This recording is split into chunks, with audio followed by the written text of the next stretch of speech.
Hello everyone, today I'm going to show you how to create your first application in IntelliJ. So once you open IntelliJ and you install it, right, your screen will look something like mine. If you're on Mac or Linux, it might look something different. But what you want to do is that you want to take your cursor and click the new project button right here. And then once you do that, this pop-up will show, and over here you just want to name your project anything. So I'll just name it Hello World right here. Okay.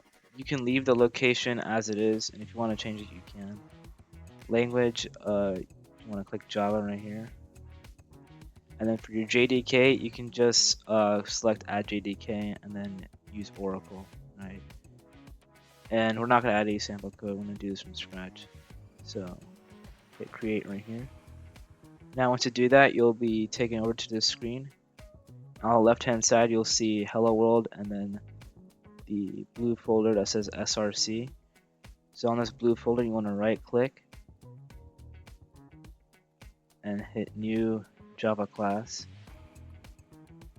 Right. And here you just want to give your Java class any name you want. So you can give it a simple name like Hello World, like this.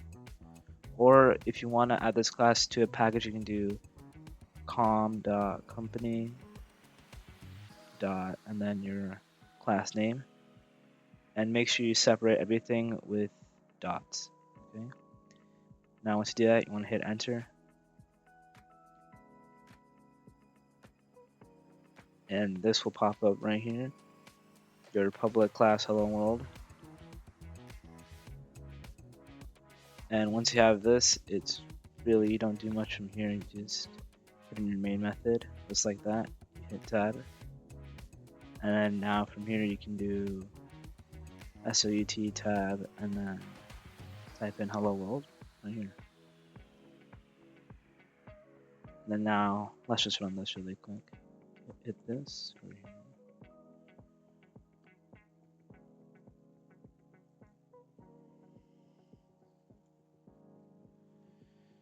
And now over here you can see we have Hello World right here. Make sure to like and subscribe and stay tuned for more.